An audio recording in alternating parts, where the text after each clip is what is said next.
Hey everyone, how are ya? Welcome to the Periscope. I'm super excited for Nano. It's almost here. Just a few more days and we get started. So for anyone who doesn't know me, I'm JenniferBlanchard. I'm an author and a story coach. I work with serious emerging novelists who want to cut years off their learning curve so they can write their stories faster and get them out in the world. So I've been doing for the month of October National Novel Planning Month. So every day during the weekdays, I've been doing periscopes talking about story planning and giving you all my best tips for how to plan your story before you write it so that you can sit down on Sunday and actually get moving on a story as opposed to 50,000 words that you may just throw out after the fact. So if you haven't caught all the replays, if you want to see the replays from this month, go right here. Hi, how are you? Catch.me/inkybites. That's my Twitter handle.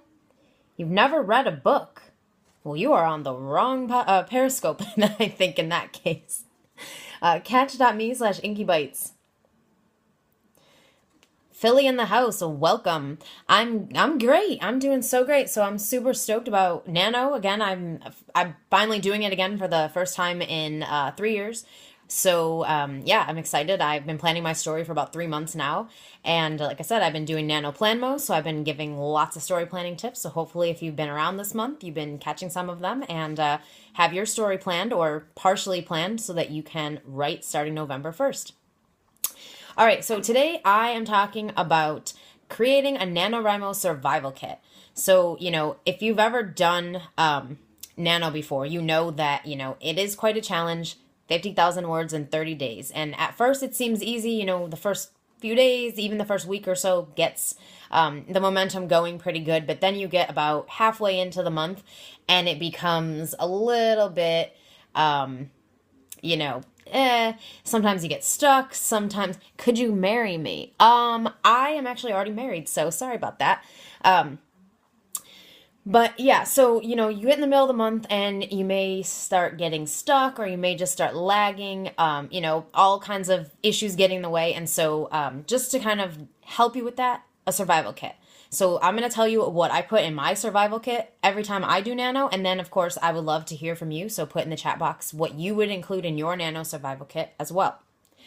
So, okay, here's what I put in my kit. I have a notebook. So I like to write things by hand. I'm just a big person, or I'm a big fan of like writing things by hand. I don't know if that's just because when I was growing up, computers weren't that popular yet or not, but I just, I like writing by hand. So I always have a notebook because, when you're working on a story, a lot of times you'll get ideas for other stories or you'll get ideas for things that, maybe you want to include in the story that you haven't done yet. So, having a notebook that's really close by that you can just grab and write down the information is great.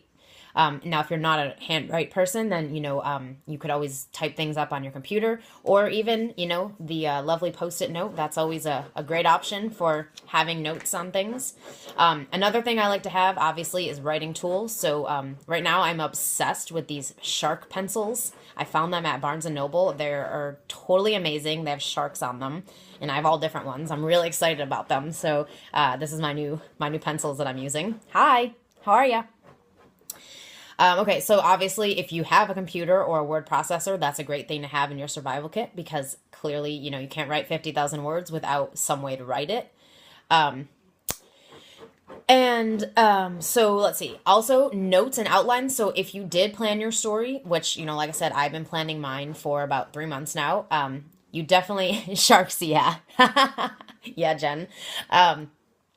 Yeah, so again, you want to have your notes. So if you've done any story planning, you want to have your notes with you. I actually have what I call a story roadmap. So that tells me all my scenes in my story, and I keep that close by because I reference it every single time I sit down to write.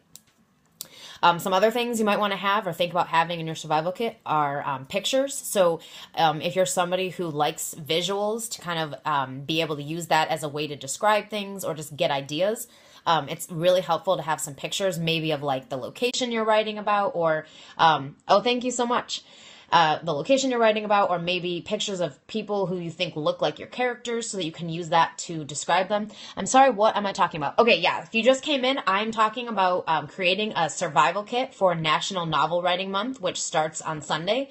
and you write 50,000 words in 30 days. And of course, it doesn't happen without much of a challenge. And so I just giving you some suggestions on things you can have in a survival kit so that, when you get stuck or as you're working, you have these tools to grab and use when you need them.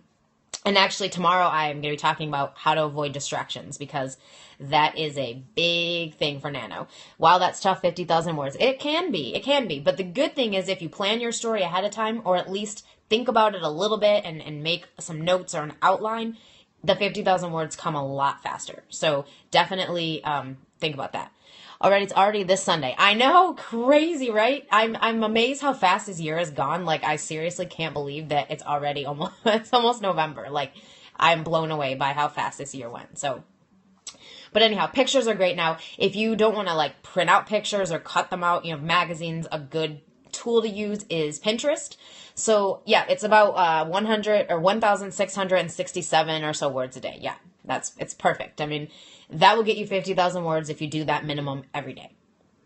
And if you do more than that, you could either get done faster or you could write more words than are required.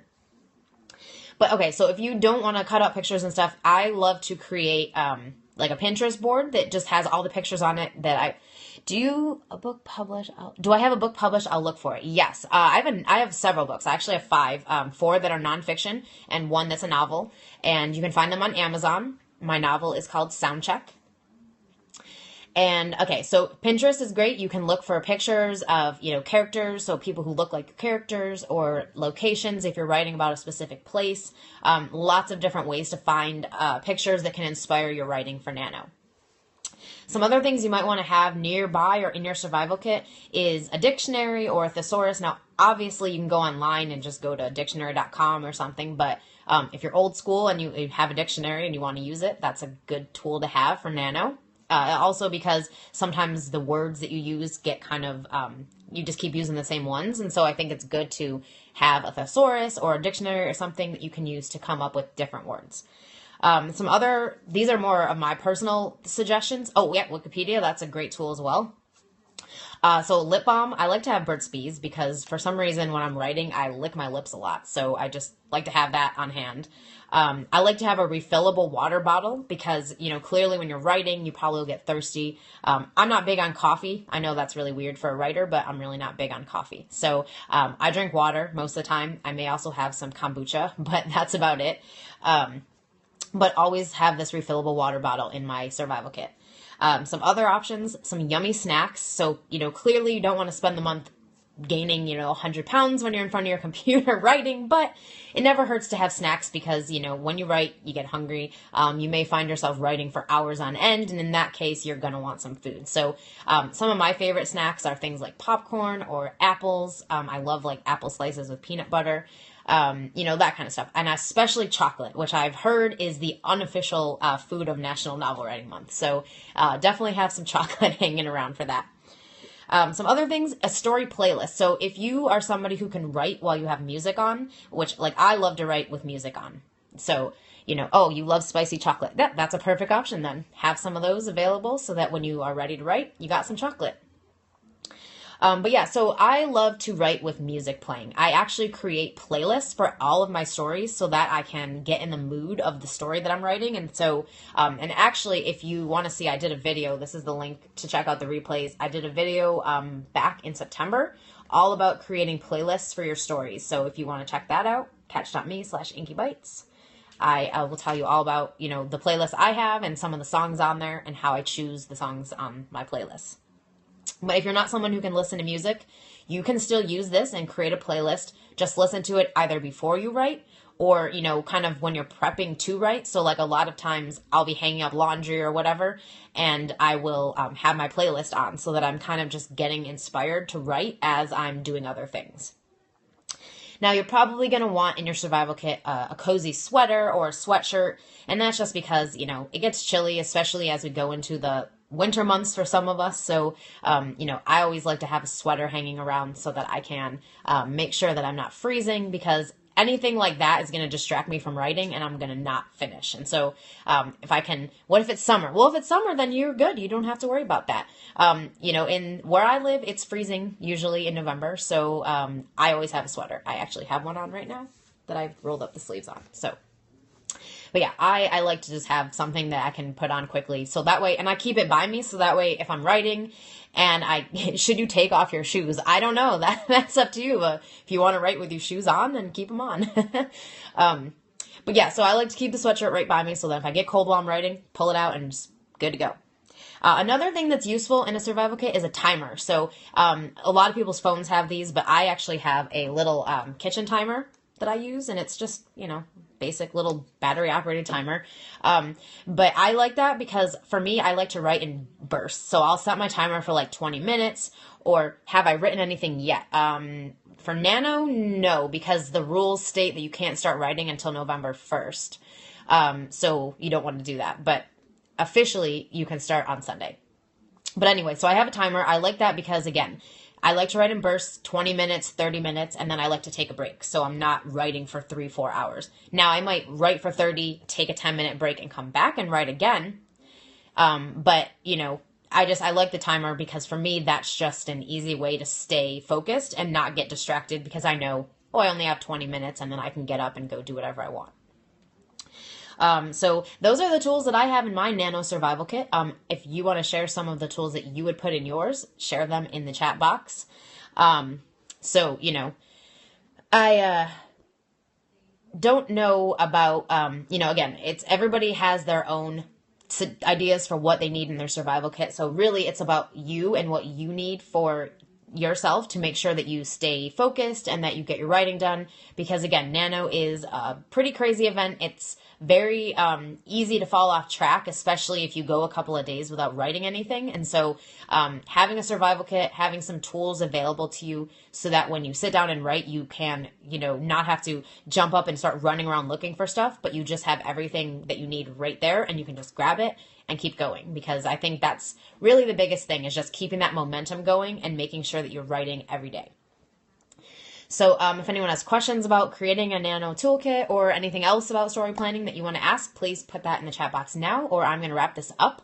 I will be back tomorrow, and I'm going to be talking about how to avoid distractions. So a big factor with Nano is not getting distracted because, again, 30 days, 50,000 words, you got to stay focused or it's not going to happen. So I'm going to talk about my best tips for making sure I stay on track. And I'm going to share with you a little checklist that I have that helps me make sure that I'm not going to get distracted while I write. So thanks for joining me tonight, and I will catch you all tomorrow.